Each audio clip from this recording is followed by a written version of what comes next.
ਸਤਿ ਸ਼੍ਰੀ ਅਕਾਲ ਜੀ ਸਾਰਿਆਂ ਨੂੰ। ਐਡਵੋਕੇਟ ਅਮਰਿੰਦਰ ਰੰਧਾਵਾ ਤੁਹਾਡੀ ਕਚਹਿਰੀ ਦੇ ਵਿੱਚ ਹਾਜ਼ਰ ਹੈ ਅੱਜ ਜਰਮਨੀ ਦੇ ਉੱਪਰ ਟੌਪਿਕ ਲੈ ਕੇ, ਕਿਉਂਕਿ ਕੈਨੇਡਾ ਇਹ ਸੁਣ ਰਹੇ ਸੀ ਕਿ ਬਹੁਤ ਜ਼ਿਆਦਾ ਕਾਸਟ ਵੱਧ ਗਈ ਹੈ, GIC ਡਬਲ ਹੋ ਗਿਆ, ਉੱਥੋਂ ਦੀ ਜਿਹੜੀ ਲਿਵਿੰਗ ਕਾਸਟ ਆ ਉਹ ਜ਼ਿਆਦਾ ਵੱਧ ਗਈ ਹੈ। ਸੋ ਇਸ ਦੇ ਨਾਲ ਹੀ ਜਰਮਨੀ ਦਾ ਜਿਹੜਾ ਰੁਝਾਨ ਹੈ ਸਟੂਡੈਂਟਸ ਦਾ ਬਾਹਰ ਜਾਣ ਵਾਸਤੇ ਬਹੁਤ ਵੱਧ ਚੁੱਕਿਆ।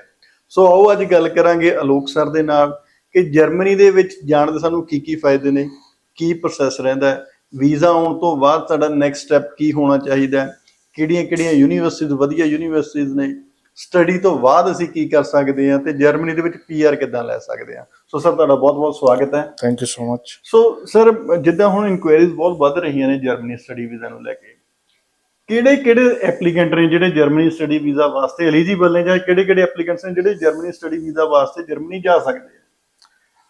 पहले तो मैं आपको थोड़ा जर्मनी का ब्रीफ देना चाहूँगा, क्योंकि ये एक एमर्जिंग स्टडी डेस्टिनेशन नहीं है, ये एक मैच्योर मार्केट है जी, जिसमें करीबन 2017 से जब वो लिबरल हुए थे जी, पब्लिक यूनिवर्सिटीज़ के अलावा उन्होंने हॉक्शूलेस खोले, डिफरेंट जो है स्कूल ऑफ लैंग्वेजेस को उन्होंने एलिवेट किया मैनेजमेंट स्कूल्स में, टेक्नोलॉजी स्कूल्स में जी, तो उनका मेन पर्पस ये था कि उनकी जो होम इंडस्ट्री है उसके लिए बिजनेस मैनेजर्स आए, क्योंकि टेक्निकल टैलेंट उनके पास बहुत अच्छा था, बेस्ट टैलेंट वो ऑलरेडी रिक्रूट कर रहे थे जी। जो उन्होंने मैनेजमेंट स्कूल्स खोले, ग्रेजुअली जो ग्रो किए, कुछ को university level, deemed university level जैसे यहाँ पे होता है वैसे वहाँ पे यूनिवर्सिटी ऑफ अप्लाइड साइंसेस है ना, मैनेजमेंट स्कूल्स को उन्होंने, लैंग्वेज स्कूल्स को एलिवेट किया। धीरे धीरे जो है अब 5-7 साल के ड्यूरेशन के बाद एक प्रॉपर स्ट्रीम ऑफ स्टडीज जो है वो मार्केट में अपने आप को स्टेबल होके दे पाए हैं चीजें, और जो पास आउट्स हैं वो वहाँ पे वेल सेटल्ड हैं, अच्छी अर्निंग कर रहे हैं। और उनकी जो खुद की डिमांड थी, जैसे वो ओपन हुए वहाँ पे, ऑर्लैंडो एक कंपनी आपने सुनी होगी, अमेजोन का ही वो एक प्रोटोटाइप है वहाँ पे, अमेजोन वहाँ पे गया। बेसिक जो वहाँ पे इंडस्ट्री है, सर्विस इंडस्ट्री है, मैन्युफैक्चरिंग है, मैनेजर्स तो उन्हें भी चाहिए, तो जो मैनेजमेंट स्कूल्स थे उनका धीरे धीरे जो है वहाँ पे एक्सेप्टेंस बढ़ी सोसाइटी में। ओके, डोमेस्टिक टैलेंट के लिए भी, इंटरनेशनल टैलेंट के लिए।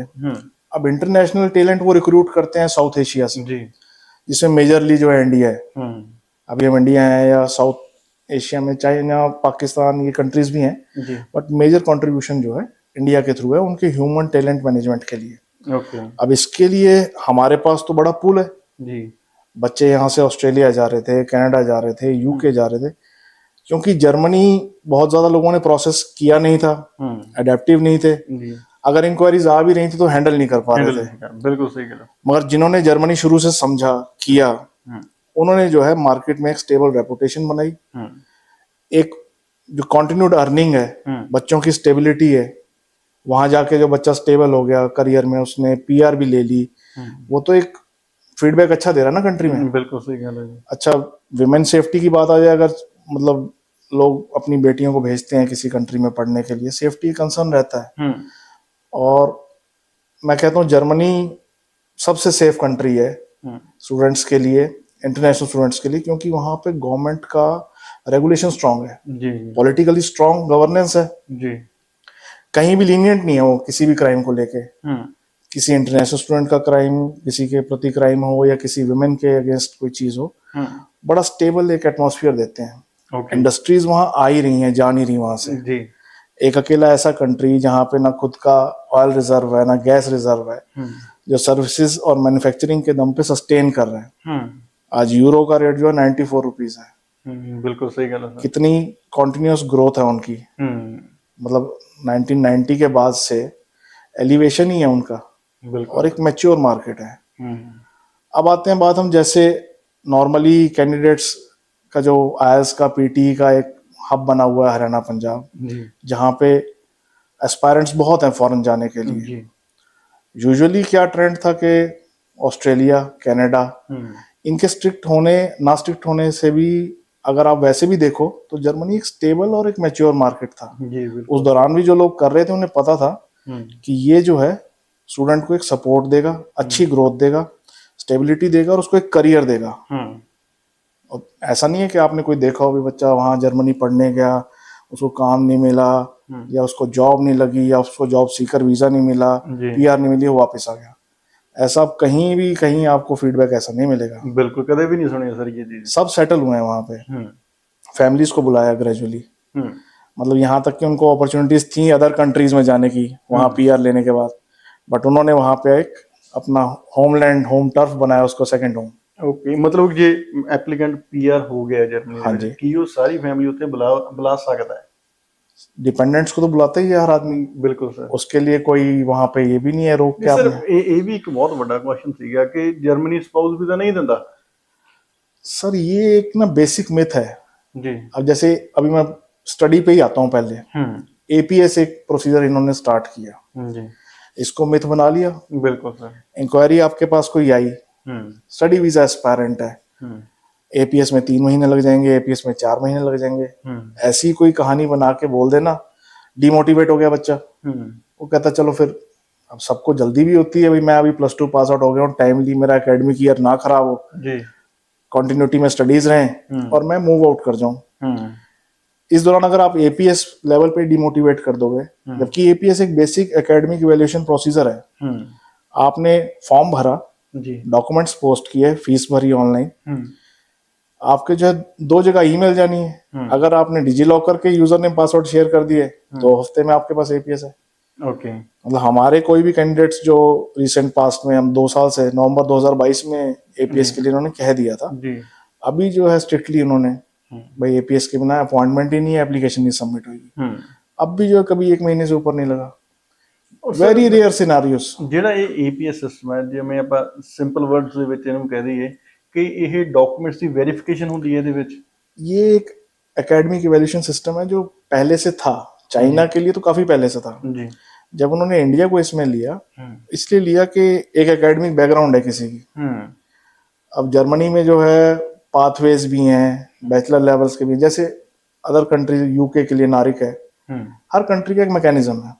अब ये पहली बात तो एकेडमिक बैकग्राउंड वेरीफाई होती है जी, स्कोर्स का क्या सिस्टम है, क्या इसकी परसेंटेज बनती है, हम इसको कौन सा ग्रेड दें, लैंग्वेज प्रोफिशिएंसी का क्या लेवल है, कितने बैंड्स हैं, वो उस पर मेंशन होके आता है। ओके।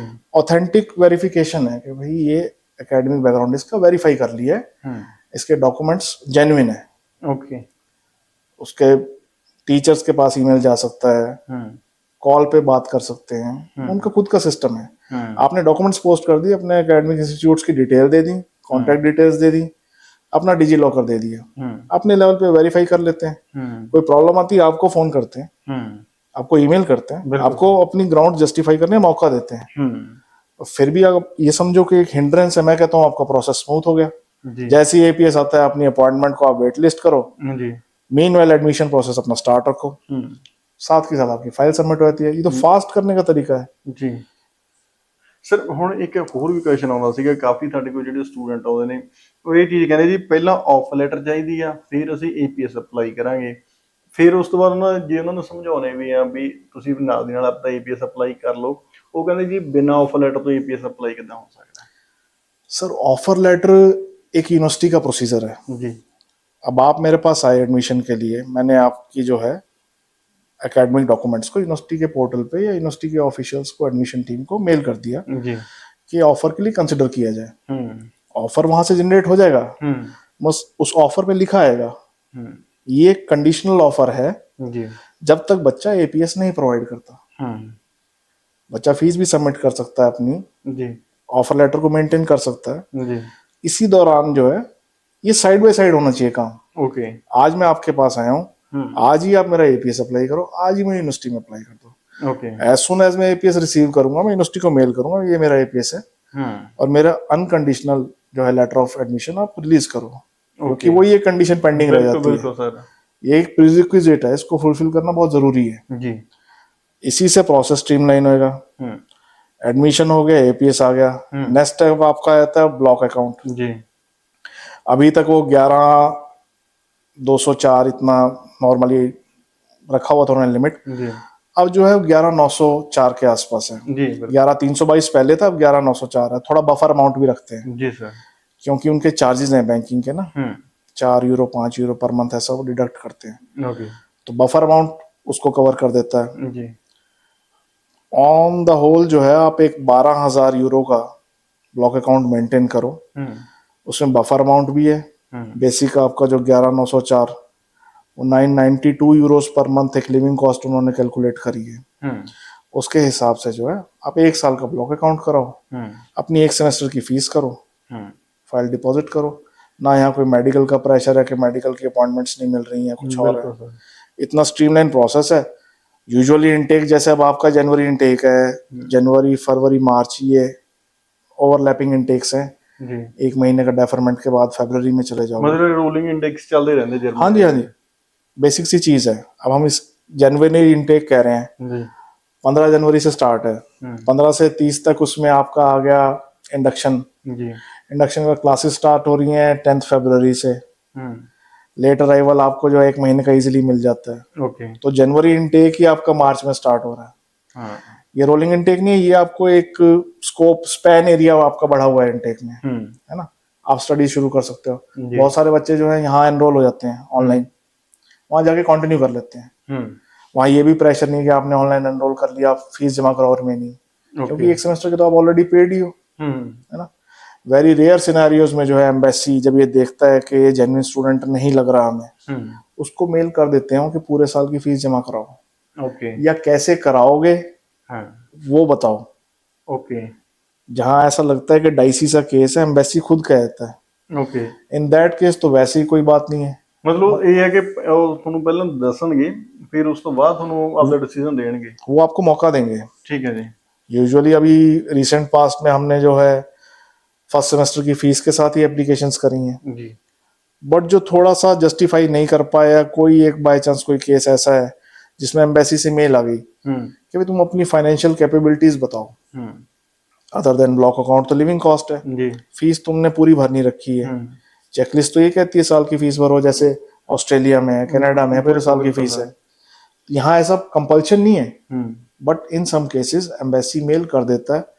इन दैट केस अगर तो बच्चा कहीं से अरेंज कर पाता है, चाहे बैंक लोन से आप जो प्रोवाइड करवा ही रहे हो जी, या फिर उसके पास खुद के फंड्स मगर पहले नहीं जमा कराए थे कि रिजल्ट की वेट कर रहा था जी।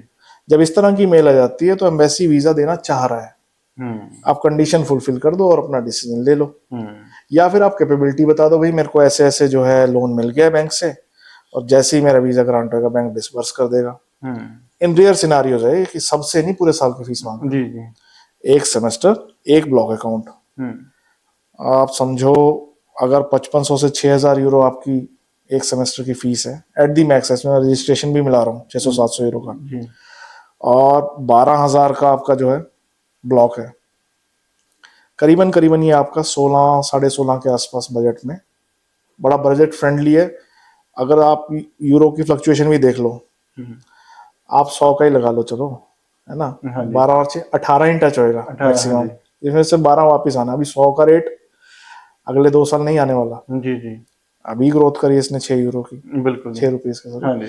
तो अब ग्रेजुअली जो है चीजें स्टेबल होने पे हैं, इतने रीजनेबल बजट में, जहां आपने फीस तो 6 लाख ही गई आपकी, बिल्कुल सही कहा, 12 ब्लॉक आपको वापस मिल रहा है, ऐसे कैसे, है ना, मंथली बेसिस पे मिलता है। जैसे कैंडिडेट लैंड करता है जी, एक बड़ा चंक तभी मिल जाता है, नेक्स्ट मंथ से जो है मंथली साइकिल स्टार्ट हो जाती है उसकी, और रीपेमेंट स्टार्ट कर देते हैं, और वो इतना यूज भी नहीं होता है। पहले 2 महीने तो चलो मैं कहता हूँ कि इमीडिएटली जाके बच्चा स्टेबल हुआ, रेंटल एकोमोडेशन देखी जी, कहीं काम ढूंढा, जो कि एक प्रॉब्लम नहीं है जर्मनी में। मतलब जिदा कनाडा ਦੇ ਵਿੱਚ ਕਾਫੀ ਨਿਊਜ਼ ਇਹ ਹੁੰਦੀ ਨੇ, ਕੰਮ ਨਹੀਂ ਮਿਲ ਰਿਹਾ। काम वही है कि इन्फ्लक्स ज्यादा हुआ ना, बच्चा इतना गया, मार्केट में इतना काम नहीं था क्योंकि इतनी इंडस्ट्री नहीं आ रही। हाँ जी, जर्मनी में इंडस्ट्री बहुत आ रही है। हाँ, जर्मनी अकेला एक ऐसा कंट्री है जो एवरी क्वार्टर जहाँ पे 8,500 से 9,000 MSME रजिस्टर होती है। मतलब मोस्टली कंपनीज इन्हां दे ਜਿਹੜੇ वर्ल्ड वाइड फेमस ने। सर देखो मैं आपको एक बेसिक सी बात बताता हूँ, 10 बड़े शहर जो हैं जर्मनी के वो इंडस्ट्रियल शहर हैं जी। अभी हम बर्लिन की बात करते हैं ज्यादा जी, है ना, किसी ने हैम्बर्ग का नाम नहीं लिया। हैम्बर्ग एक बड़ा अच्छा डेस्टिनेशन है जी। सप्लाई चेन एंड लॉजिस्टिक्स किसी ने पढ़ना है और जॉब्स या करियर बनाना है, हैम्बर्ग जो है बेस्ट डेस्टिनेशन है वर्ल्ड में। ओके, उसके बाद हम आते हैं फ्रैंकफर्ट, ऑटोमोटिव का हब है जी, बिल्कुल। ड्रेसडेन है, सॉफ्टवेयर का हब है, बड़ी बड़ी जो है सॉफ्टवेयर की AI की कंपनीज जो हैं यहाँ तक कि TCS जो इंडियन कंपनी है, इंडियन मल्टीनेशनल है, जी 8,000 की बेंच स्ट्रेंथ वहाँ बैठी है, अभी सॉफ्टवेयर बना रही है ऑटोमोटिव प्लेयर्स के लिए या डिफरेंट सर्च इंजन के लिए। जी गूगल एक्सपेंड कर रही है। हाँ मतलब अगर कोई टैलेंट उस लेवल का है, उसको भी एब्जॉर्ब करने की कैपेसिटी है जर्मनी। ਬਿਲਕੁਲ ਸਹੀ ਗੱਲ। ਮਤਲਬ ਜਿੱਦਾਂ ਆਪਾਂ ਹੁਣ ਤੱਕ ਸੁਣਦੇ ਆ ਰਹੇ ਸੀ ਕਿ ਵੀ ਜਰਮਨੀ ਦੇ ਵਿੱਚ ਇਹ ਜਿਹੜੇ ਇੰਜੀਨੀਅਰਿੰਗ ਲੈਵਲ ਦੇ ਪ੍ਰੋਗਰਾਮ ਨੇ ਉਹ ਬਹੁਤ ਜ਼ਿਆਦਾ ਪ੍ਰਮੋਟ ਕੀਤੇ ਜਾਂਦੇ ਆ, ਚਾਹੇ ਉਹ ਮਕੈਨੀਕਲ ਇੰਜੀਨੀਅਰਿੰਗ ਹੋ ਗਈ ਹੈ, ਚਾਹੇ ਉਹ ਕੰਪਿਊਟਰ ਇੰਜੀਨੀਅਰਿੰਗ ਹੋ ਗਈ ਹੈ, ਜਾਂ ਸੌਫਟਵੇਅਰ ਦੇ ਹੋ ਗਏ, ਮਤਲਬ IT ਦਾ ਕੋਈ ਵੀ ਪ੍ਰੋਗਰਾਮ ਹੋ ਗਿਆ, ਜਾਂ ਆਰਟੀਫਿਸ਼ੀਅਲ ਇੰਟੈਲੀਜੈਂਸ ਦੇ ਹੋ ਗਏ ਆ, ਵੀ ਇਹਨਾਂ ਨੂੰ ਬਹੁਤ ਜ਼ਿਆਦਾ ਪ੍ਰਮੋਟ ਕੀਤਾ ਜਾਂਦਾ। ਕਿ ਉਹੀ ਰੀਜ਼ਨ ਆ ਇਹ ਚੀਜ਼ਾਂ ਕਰਕੇ ਵੀ ਉੱਥੇ ਜਾ ਕੇ ਕੰਪਨੀਜ਼ ਬਹੁਤ ਜ਼ਿਆਦਾ ਨੇ, ਓਪਰਚੁਨਿਟੀਜ਼ बहुत अच्छी ਨੇ। सर अपॉर्चुनिटीज तो बिजनेस, साइंस एंड टेक्नोलॉजी में है। जैसे जैसे मार्केट एक्सपैंड होता है जी वैसे वैसे बढ़ती ही है जी। अब वहां पे इंडस्ट्री हब है, हाँ तो एब्जॉर्ब हो जाते हैं। बिल्कुल। ये तो एक मेन स्ट्रीम लाइन है, सबको पता है। मैंने साइबर सिक्योरिटी पढ़ लिया, AI पढ़ लिया, डेटा एनालिटिक्स पढ़ लिया, जी AI बेस्ड बिजनेस एडमिनिस्ट्रेशन पढ़ लिया। ये तो नीड ऑफ द आवर है जी। इस तरह का अगर एकेडमिक टैलेंट है वो प्रोफेशनली एब्जॉर्ब होगा ही होगा। और बहुत अच्छे पे पैकेजेस हैं वहाँ पे जी। वो भी डिस्पैरिटी नहीं है कि ये इंटरनेशनल बैकग्राउंड का है, यहाँ का नहीं है, तो कुछ पे पैकेज में डिफरेंस होगा। टैलेंट और ब्रेन को वैल्यू है। अदर फील्ड्स की बात करूंगा मैं जिनकी कोई बात ही नहीं करता जी।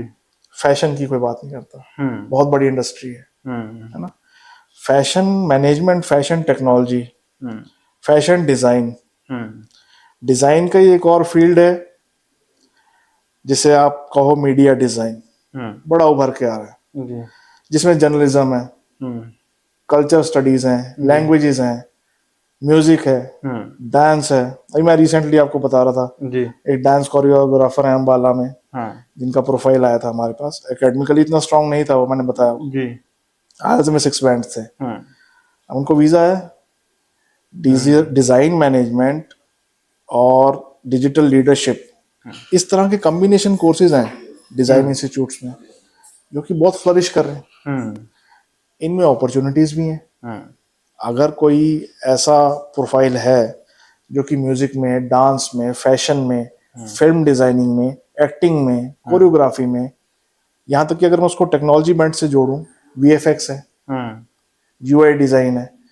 अब मीडिया इंडस्ट्री कितना बड़ा है, अभी हम जो ये कर रहे हैं अपना प्रमोशन, ये मीडिया इंडस्ट्री है। इन्फ्लुएंसर्स की बात करो जी, इनको एक फील्ड ऑफ स्टडी मिले और प्रोफेशनली ग्रो होंगे, पॉलिश होंगे। ਇਹ ਚੀਜ਼ਾਂ ਨੂੰ ਮੈਂ ਥੋੜਾ ਜਿਹਾ ਹੋਰ ਐਲੈਬੋਰੇਟ ਕਰਨਾ ਚਾਹੁੰਦਾ। ਜਿੱਦਾਂ ਹੁਣ ਤੁਸੀਂ ਸਿੰਗਰਸ ਦੀ ਗੱਲ ਕਰੀ ਹੈ, ਤੁਸੀਂ ਸੋਸ਼ਲ ਮੀਡੀਆ ਇਨਫਲੂਐਂਸਰਸ ਦੀ ਗੱਲ ਕਰੀ ਹੈ, ਜਾਂ ਕੋਈ ਵੀ ਜਿਹੜਾ ਸੋਸ਼ਲ ਮੀਡੀਆ ਸਟਾਰ ਜਿਨ੍ਹਾਂ ਨੂੰ ਅੱਜ ਕੱਲ ਆਪਾਂ ਕਹਿ ਦਿੰਦੇ ਆ, ਉਹਨਾਂ ਦੀ ਗੱਲ ਕਰੀ ਹੈ। ਹੁਣ ਕੁਆਲੀਫਿਕੇਸ਼ਨ ਹੋ ਸਕਦਾ ਕਿਸੇ ਦੀ ਘੱਟ ਹੋਵੇ ਜਾਂ ਕਿਸੇ ਦੀ ਜ਼ਿਆਦਾ ਹੋਵੇ, ਕਿ ਉਹਨਾਂ ਵਾਸਤੇ ਕੋਈ ਸਪੈਸੀਫਿਕ ਪ੍ਰੋਗਰਾਮ ਨੇ ਜਾਂ ਉਹਨਾਂ ਵਾਸਤੇ ਵਰਕ ਪਰਮਿਟ ਦੀਆਂ ਓਪਰਚੁਨਿਟੀਜ਼ ਨੇ ਜਰਮਨੀ ਦੇ ਵਿੱਚ, ਕਿਹੜੀ ਚੀਜ਼ ਉਹਨਾਂ ਲਈ ਬੈਟਰ ਰਹਿੰਦੀ ਹੈ?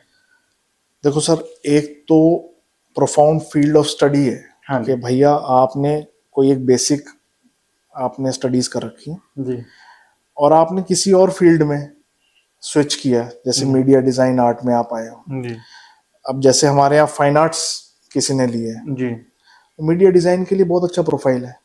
ओके। और आपको ये पता है कि ये जो एप्स बनती हैं, हाँ जी, जो भी सॉफ्टवेयर्स हैं, ये user appeal, user interface, design, colour, इसमें कितना रोल है इन चीजों का। बिल्कुल। साउंड का कितना रोल है।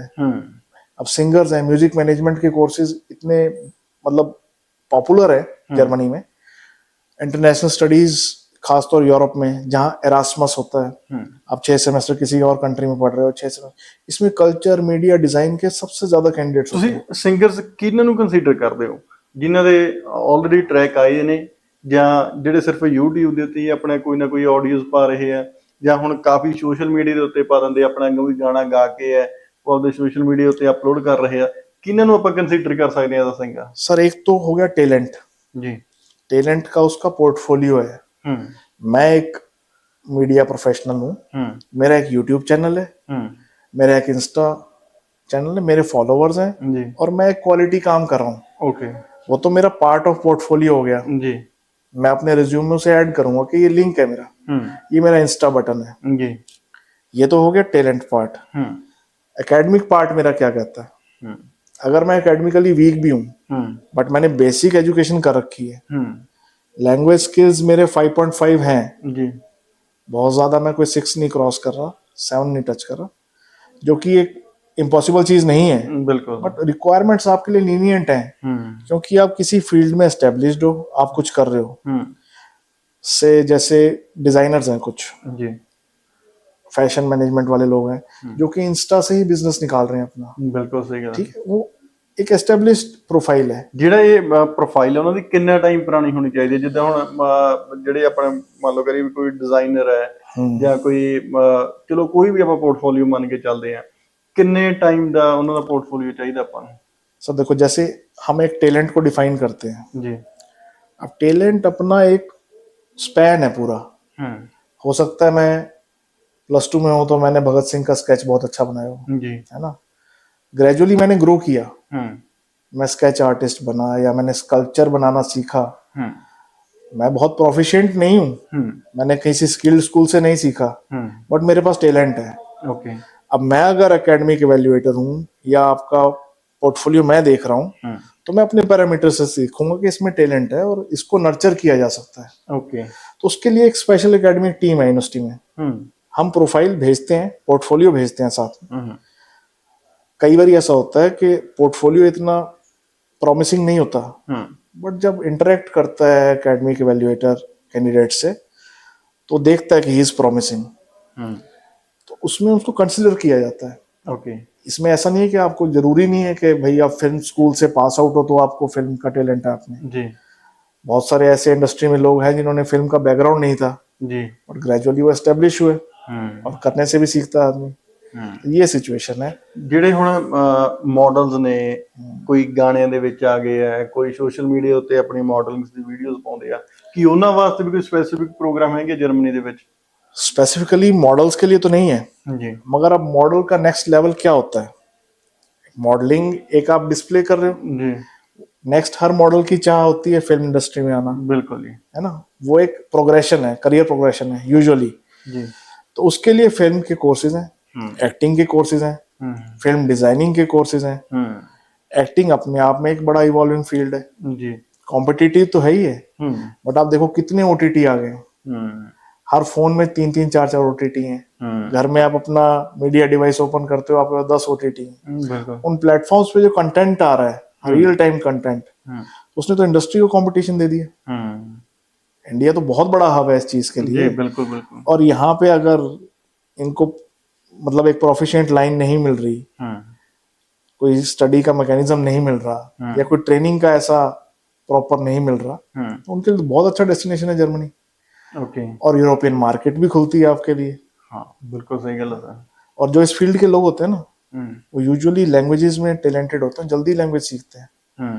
अब यूरोप में तो आपको वैसे ही इतना बड़ा डेस्टिनेशन मिल जाता है जहाँ से 26, 28, 30 कंट्रीज आप विजिट करो, वहाँ काम करो, बहुत बड़ा मार्केट है। बिल्कुल सर। वहाँ के फिल्म फेस्टिवल्स उस क्वालिटी के हैं जो रॉ टैलेंट को पिक करते हैं। जैसे ओरिजिनल सिनेमा इंडिया में पिक कर रहा है जी, हरियाणा में, पंजाब में, राजस्थान में, यूपी में, वेस्टर्न यूपी में, उत्तराखंड में, हिमाचल में, वहां तो हर कंट्री का एक अपना बैकग्राउंड है, कल्चरल बैकग्राउंड है, एथनिक बैकग्राउंड है, जुड़ा भी हुआ है, और उसमें डाइवर्सिटी भी है। इस चीज को आर्ट एंड सिनेमा के लोग ही प्रॉपरली प्रोजेक्ट कर सकते हैं, और ये बहुत अच्छा फील्ड है, क्योंकि 10% लोग जर्मनी में हर साल मीडिया रिलेटेड कोर्सेज पढ़ते हैं, उसमें करियर बनाते हैं। सर जिमें हुण हैल्थ केयर प्रोफैशनल्स ने, जिद्दां नर्सिस आ गई, डॉक्टर्स आ गए, ਜਾਂ ਹੋਰ ਵੀ ਜਿਹੜੇ ਹਸਪੀਟਲ ਲੈਵਲ ਦੀਆਂ ਜੌਬਸ ਨੇ, ਜਿੱਦਾਂ ਲੈਬ ਟੈਕਨੀਸ਼ੀਅਨਸ ਹੋ ਗਏ, ਜਰਮਨ ਵਾਸਤੇ ਕੀ ਉਹਨਾਂ ਵਾਸਤੇ ਵੀ ਰਸਤੇ ਹੈਗੇ ਜਰਮਨੀ ਸਟੱਡੀ ਵੀਜ਼ਾ ਵਾਸਤੇ? जो हमारे बेसिक हेल्थ प्रोफेशनल्स हैं, नर्सिंग बैकग्राउंड के या एमबीबीएस जी, इन लोगों के लिए इमीडिएट वहाँ पे एंट्री इजी नहीं है।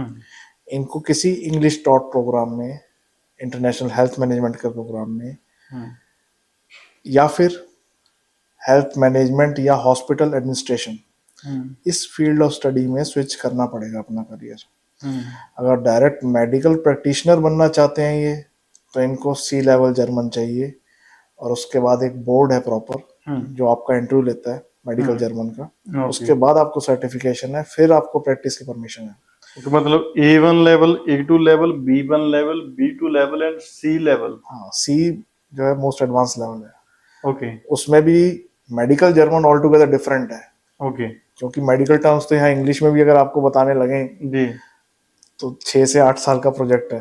हाँ तो यूजुअली इसमें आपको ऑप्शंस मिल जाते हैं, जैसे अब आपके पास कोई क्लिनिकल साइकोलॉजी बैकग्राउंड से आ गया जी या साइकोथेरेपी बैकग्राउंड से आ गया, उसको आगे मास्टर्स डिग्री है क्लिनिकल साइकोलॉजी में, हम्म वो एज ए साइकोलॉजिस्ट प्रैक्टिस करने के लिए किसी को असिस्ट कर सकता है ना।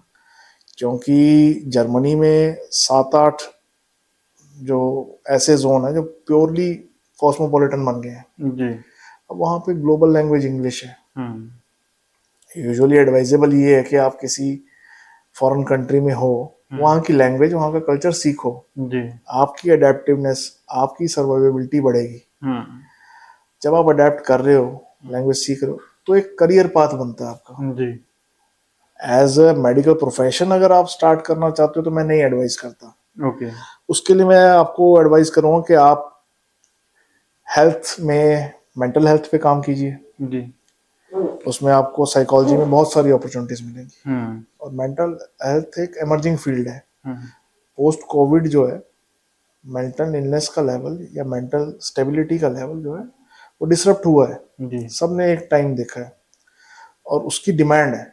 हम्म आजकल की जैसे वर्क लाइफ है, बिजी लाइफ है, उसमें जो स्ट्रेस को लोग काउंटर करने के लिए थेरेपीज, काउंसलिंग एक कॉमन चीज हो गई है। उसकी अपॉर्चुनिटीज वहां भी हैं और यहाँ भी हैं। कोई पढ़ के वापस आना चाहता है तो भी उसको काम यहाँ पे है, एक रिस्पेक्टेबल प्रोफेशन है। वहीं रहना चाहता है तो भी उसको काम है वहाँ पे। और एक थेरेपी लाइन जो है अपने आप में आपको रोज सिखाती है। बिल्कुल सही कह रहे हैं क्लिनिकल साइकोलॉजी एक बहुत एडवांस स्टडी है। जी उसके बाद आप रिसर्च में जाना चाहते हो, पीएचडी करना चाहते हो, तो आपको जर्मन पब्लिक यूनिवर्सिटीज में रास्ता मिलेगा। वहाँ स्कॉलरशिप भी मिलती है आपको, कोई फीस नहीं चार्ज है। तो आप एडवांस करो, बट आपको एंट्री के लिए यहाँ से जाने के लिए एडवाइस किया जाएगा, चाहे बैचलर्स लेवल पे आ जाओ आप, जी +2 के बाद मेडिकल के बाद साइकोलॉजी पिक कर लो, स्पोर्ट्स साइकोलॉजी पिक कर लो। ਸੋ ਆ ਵੀ ਮੈਂ ਹਜੇ ਟੌਪਿਕ ਤੁਹਾਡੇ ਨਾਲ ਡਿਸਕਸ ਕਰਨਾ ਸੀਗਾ ਕਿ ਜਿਹੜੇ ਸਪੋਰਟਸਮੈਨ ਨੇ ਉਹਨਾਂ ਵਾਸਤੇ ਸਪੈਸੀਫਿਕ ਕੋਈ ਪ੍ਰੋਗਰਾਮ ਨਹੀਂ ਮਿਲ ਰਿਹਾ ਸੀਗਾ ਜਰਮਨੀ ਦੇ ਵਿੱਚ, ਕਿਉਂਕਿ ਕਾਫੀ ਕੰਸਲਟੈਂਟਸ ਦੀ ਵੀ ਸਾਨੂੰ ਕੁਐਰੀਜ਼ ਆਈਆਂ, ਸਟੂਡੈਂਟਸ ਦੀ ਆਏ ਰਹੇ ਸੀ ਕਾਫੀ, ਜਿਹੜੇ ਸਾਡੇ ਐਸੋਸੀਏਟਸ ਵੀ ਹੈਗੇ ਨਾ ਉਹ ਵੀ ਸਾਨੂੰ ਕਹਿ ਰਹੇ ਸੀ ਵੀ ਸਰ ਕੋਈ ਪਲੇਅਰਸ ਵਾਸਤੇ, ਕੋਈ ਸਪੋਰਟਸਮੈਨ ਵਾਸਤੇ ਸਾਨੂੰ ਕੋਈ ਪ੍ਰੋਗਰਾਮ ਗਾਈਡ ਕਰੋ ਕਿ ਜਰਮਨੀ ਦੇ ਵਿੱਚ ਆਪਾਂ ਬੈਸਟ ਪ੍ਰੋਗਰਾਮ ਕਿਹੜਾ ਦੇ ਸਕਦੇ ਉਹਨਾਂ ਨੂੰ। अगर स्पोर्ट्स में किसी को करियर बनाना है तो जर्मनी जैसा डेस्टिनेशन नहीं है। Seriously sir? क्योंकि 90,000 से ज्यादा स्पोर्ट्स क्लब है जो रजिस्टर्ड है। ओके। फुटबॉल लविंग नेशन है। आपको किसी भी क्लोज प्रॉक्सिमिटी में, स्कूल के पास या किसी कॉलेज के पास या यूनिवर्सिटी के पास, आप 2 से 3 किलोमीटर कहीं ट्रैवल करोगे, आपको एक फुटबॉल स्टेडियम मिलेगा, well maintained. Okay. General population भी खेलती है। तो जो स्पोर्ट्स हैं जैसे फुटबॉल, बास्केटबॉल, इनका बहुत बड़ा मार्केट है जी। अब इसमें या तो आप प्लेयर हो जी, तो प्लेयर का नेक्स्ट लेवल क्या है, आप कोचिंग में आते हो, स्पोर्ट्स मैनेजमेंट में आते हो। स्पोर्ट्स में क्या स्टार्ट होता है आपका, टीम मैनेजमेंट है, स्पोर्ट्स का मीडिया मैनेजमेंट है, स्पोर्ट्स एज ए बिजनेस क्या अपॉर्चुनिटीज हैं, क्योंकि एंटरटेनमेंट इंडस्ट्री का पार्ट है जी। स्पोर्ट्स के इवेंट्स ऑर्गेनाइज होते हैं ग्लोबली। इंडिया में कितना बड़ा है आईपीएल, आईपीएल के अलावा जो है स्टेट लेवल के कितने टूर्नामेंट्स आ रहे हैं, बॉलीवुड अपने करा रहा है। ऐसे ही जर्मनी में कल्चर है स्पोर्ट्स का। बिल्कुल सर। वहां तो क्लब लेवल का स्पोर्ट्स यहाँ के प्रोफेशनल क्लब से बहुत आगे है। फुटबॉल तो वैसे ही जो है यूरो का अपने आप में एक बहुत बड़ा इवेंट है जी। और मिलियंस एंड मिलियंस डॉलर्स की जो है इनकी बजट होते हैं एक छोटे से स्पोर्ट्स फेस्टिवल के। स्पोर्ट्स में डिग्रीज हैं इनके पास, ओके, बैचलर्स लेवल पे भी, मास्टर्स लेवल पे भी। उसमें भी आप प्रोफिशिएंसी दे सकते हो, ओके, कि मैंने बास्केटबॉल में करनी है या फुटबॉल में करनी है, या फिर जनरल मैनेजमेंट आपने पढ़ना है, sports management, sports and event management. आप म्यूजिक इवेंट्स का भी कर सकते हो जी। तो ये अगर किसी ने एज अ करियर, भाई मैंने 10 साल स्पोर्ट्स खेला है जी, अब मेरी बॉडी तो वो यंग नहीं है मगर मेरा स्पोर्ट्स का ब्रेन है, मैं स्पोर्ट्स लवर हूँ और स्पोर्ट्स में ही करियर बनाना चाहता हूँ, तो मोर देन वेलकम है कि स्पोर्ट्स मैनेजमेंट की डिग्री करे।